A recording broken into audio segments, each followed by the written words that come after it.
오늘은 1890년부터 1976년까지 살았던 영국의 여류작가 매거시 크리스티의 장편소설 장미와 주목에 대해 생각해 보겠습니다. 화자인 나는 30대 중반에 교통사고로 인해 하반신을 크게 다쳐 그 후 평생 휠체어 신세를 지는 남자인데, 그의 소설 속 역할은 주위 사람들의 말을 들어주는 것입니다. 그리고 그 역할은 매우 중요하고 소중합니다. 당신은 여전히 어딘가에 쓸모가 있어. 내가 말하고 싶을 때 귀 기울여 줄 수 있고, 런던에서 멀리 떨어진 시골로 이주해온 나를 찾아와 자주 대화를 나누는 게이브리얼이라는 30대 중반의 총각이 그 고장의 국회의원에 출마합니다. 그는 매우 솔직한 성격이고 여자들에게 인기를 모으는 매력이 있습니다. 한편 그 고장에는 술주정뱅이 의사 남편으로부터 무시당하고 폭언과 폭행을 당하고도 반항할 줄 모르는 유부녀 밀리 버트가 살고 있습니다. 게이브리얼이 그녀를 측은하게 여겨 친절하게 대하자 그녀는 그를 흠모하고, 마을 사람들은 그 두 사람을 의혹의 눈초리로 봅니다. 선거를 걱정한 나의 충고를 듣고 그녀는 그 후 일부러 그와 거리를 둡니다.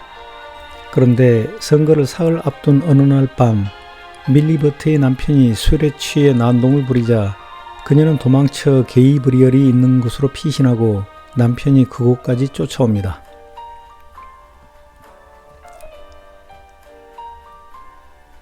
제임스 버트가 들어와 인사불성으로 게이브리얼에게 욕을 퍼부으며 아내를 내놓으라고, 그가 자기 아내와 바람을 피웠다고 노골적으로 비난하자 게이브리얼은 그에게 아내를 둘 자격조차 없는 놈이라며 닥치라고 소리쳤고, 자신 즉 존 게이브리얼이 그녀를 남편에게서 격리시켜 안전하게 보호할 거라고 말했다. 제임스 버트는 돌진하는 황소처럼 게이브리얼에게 달려들었고 게이브리얼은 그를 쓰러뜨렸다. 이튿날 아침 게이브리얼의 선거 캠프는 그 일로 발칵 뒤집혔습니다. 캠프의 우두머리인 카스레이크가 나를 찾아와 심란한 표정으로 말합니다. 우린 끝입니다. 졌어요. 이건 재앙이에요. 카스레이크 부인은 품이 있는 척하는 어조로 푸념했다. 신사가 아닌 자를 후보로 내세웠으니 이런 일이 생긴 거죠. 로버트는 평소 우리가 나누는 정치 이야기에 끼어들지 않았다. 이날도 옆에서 말없이 파이프 담배를 피우고 있었다. 그런데 그가 입에서 파이프를 빼고 말했다. 문제는 그가 이번에는 신사답게 처신했다는 거야. 잠시 후 게이브리얼도 나를 찾아와 여러 사람들이 그와 얘기를 나누는데, 다들 밀리 버트가 선거에 미칠 악영향에 대해서만 말을 하자 게이브리얼이 말합니다. 그 여자가 대체 뭐라고? 특별할 것 하나 없는 사람, 그저 구박받고 학대받고 두려움에 넋이 반쯤 나간, 갈 곳도 없고 돈도 없는 불쌍하고 얌전한 여자일 뿐인데. 그가 안성을 높였다. 좋습니다. 분명히 말하지요. 카스레이크, 난 당신의 태도가 마음에 들지 않아요. 그리고 밀리 버트가 어떤 사람인지 분명히 말해주겠습니다. 그 여자는 사람이에요. 빌어먹을 기계 같은 당신한테는 선거 말고는 아무것도 중요하지 않을 겁니다. 그 점이 바로 정치의 썩은 일면이죠. 난 특별할 것 하나 없는 사람입니다. 하지만 지금 당신은 넌 사람답게 행동했기 때문에 낙선할 거다 라고 말하는 거예요. 그렇다면 좋습니다. 선거 따윈 난 모릅니다. 낡고 썩어봐진 빌어먹을 선거에는 관심 없단 말입니다. 나는 사람이 우선이고 두 번째가 선거예요. 난 그 불쌍한 여자에게 해선 안 될 말을 짓거린 적도 없고 유혹해 본 적도 없습니다. 그저 아주 가여웠을 뿐이었다고요. 어젯밤 그 여자가 나를 찾아온 건 의지할 수 있는 사람이 달리 없었기 때문이에요. 좋습니다. 밀리 버트는 내가 데리고 있으면 되죠. 내가 보살피겠습니다. 그럴 순 없어요. 버트가 부인과 이혼하면 어쩌려고요? 버트가 부인과 이혼하면 제가 그 여자와 결혼하겠습니다. 카스레이크가 화를 내며 말했다. 그런 식으로 우리를 실망시킬 수는 없습니다, 게이브리얼. 그렇게 공개적으로 스캔들을 떠벌리는 행동을 해선 안 된다고요. 안 된다고요? 두고 보십시오. 나는 그렇게 성난 게이브리얼의 눈빛을 본 적이 없었다. 그가 그렇게 내 마음에 쏙 들었던 적도 없었다. 당신은 날 위협할 수 없습니다. 남자가 자기 아내를 때리고 위협해서 정신이 나갈 정도로 만들어 놓고 근거도 없이 추잡한 죄를 뒤집어 씌워도 된다는 원칙에 표를 던지는 한심한 유권자들이 많다면 그러라고 해요. 로버트가 다시 입에서 파이프를 빼더니 뜻밖의 말을 했다. 바보들이 훨씬 많지. 19살의 귀족 출신 아가씨 이사벨라는 귀족 출신인 약혼자가 있는데 게이브리얼에게 관심이 많지만 평민의 자식인 게이브리얼은 그녀를 거만하고 건방지다고 생각합니다. 이사벨라가 소란의 와중에 나타나 밀리버트를 자기 집으로 데려가고 그 고장 사람들의 존경을 받고 있는 그녀의 귀족 출신 할머니가 짐을 챙기려고 그녀의 집에 가서 제임스 버트를 나무랍니다. 이사벨라의 할머니가 밀리버트 편에 섰다는 소문이 그 고장에 퍼지게 한 것은 이사벨라의 발상이었습니다. 그런데 이사벨라가 밀리버트와 함께 있는 동안 이사벨라는 밀리버트가 자책하고 있다고 말합니다.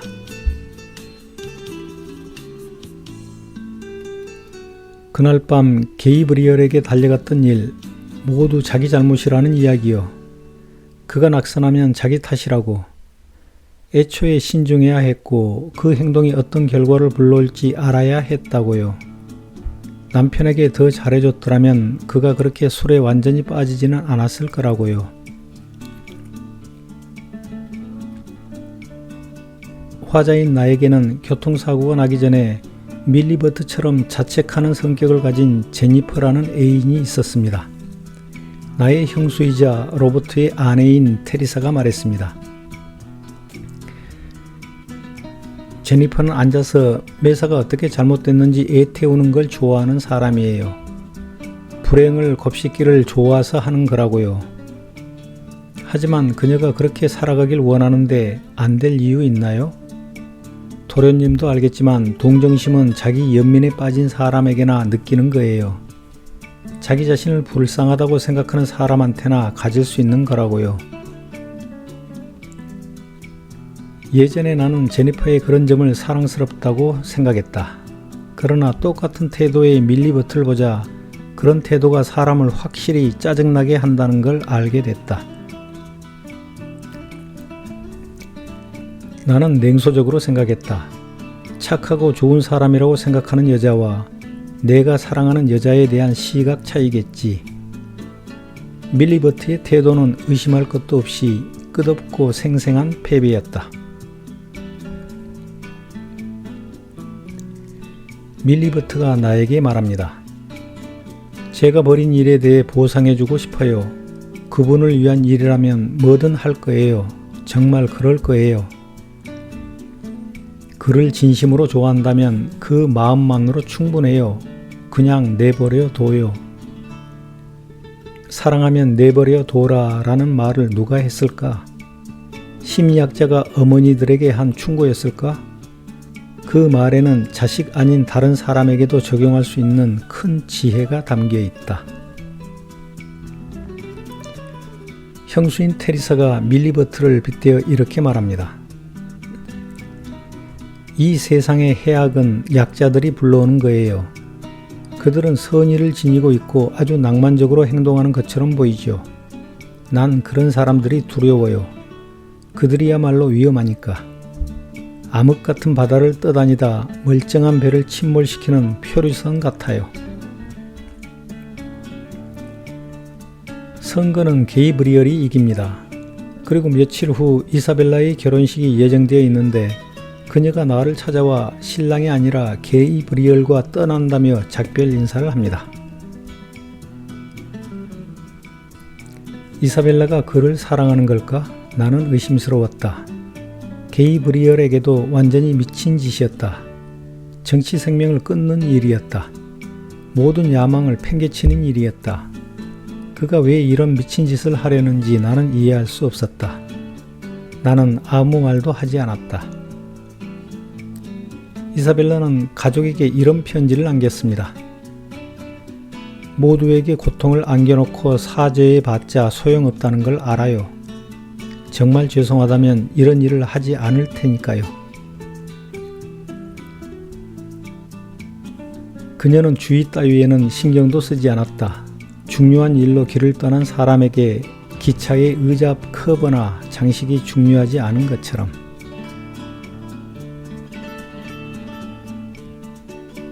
몇 년 후 나는 외국에서 우연히 결혼도 하지 않고 지저분한 아파트에서 초라하게 살고 있는 게이브리얼과 이사벨라를 만납니다. 하지만 이사벨라는 아무렇지도 않다는 태도를 보입니다. 이사벨라, 시간을 되돌릴 수 있다면, 선택의 자유가 있다면 그때도 똑같은 선택을 할 겁니까? 내가 물었다. 잔인한 질문이었지만 나는 알아야 했다. 꼭 확인해야 했다. 하지만 이사벨라는 알아듣지 못하고 나를 바라보았다. 선택할 수 있는 일이 정말 있을까요? 어떤 일에 대해서든? 오래전 이사벨라에 대해 테리사가 이렇게 말했습니다. 내 생각에 이사벨라는 추측하지 않아요. 관심이 없기 때문이죠. 이사벨라에게는 다른 길이 없다는 거죠. 두 개의 길 중에서 하나를 선택한다 같은 것이 없는 거예요. 언제나 하나만 있을 뿐 걸음을 되돌릴 생각도 하지 않죠. 그저 나아갈 뿐이에요. 그녀를 안쓰러워하고 그녀 때문에 걱정하고 괴로워할 필요가 없었다. 꽃은 더러운 거름더미 속에서도 변함없이 피어난다. 어쩌면 더 좋을 수도 있다. 그것이 꽃이라는 게 확연하니까. 이사벨라가 외국에서 요절했다는 소식을 접한 테리사가 말합니다. 도련님은 무척 운이 좋은 사람이에요. 운이 좋다고요? 나는 그녀를 빤히 쳐다보았다. 그렇죠. 그녀를 사랑했으니까. 사랑했죠. 하지만 아무것도 해줄 수 없었어요. 게이브리얼과 함께 떠나려는 것을 막으려고 해보지도 않았죠. 그래요. 그건 도련님이 그녀를 진정으로 사랑했기 때문이에요. 그녀를 그냥 내버려둘 정도로 깊이 사랑했던 거예요. 이 소설의 핵심을 나는 두 가지로 정리합니다. 첫째, 습관적으로 자책하는 사람은 자존감이 없는 짜증나는 인간이라는 것입니다. 정약용도 이렇게 말했습니다. 내가 나를 대접하는 대로 남이 나를 대접한다. 즉, 내가 나를 천하게 여겨 모든 잘못을 내 탓으로 돌리는 인간은 남들도 나를 천하게 여긴다는 뜻입니다. 둘째, 사랑하면 내버려 둬라는 것입니다. 특히 성인이 된 자녀의 경우가 그러합니다. 내가 내 자녀를 믿지 않고 간섭하고 챙겨주면 남들도 내 자녀를 믿지 않습니다. 그리고 또 하나의 명문장을 발견했습니다. 인생이 무슨 책이라도 되는 듯 창가에 웅크리고 사는 주제에 뭘 알겠나. 감사합니다.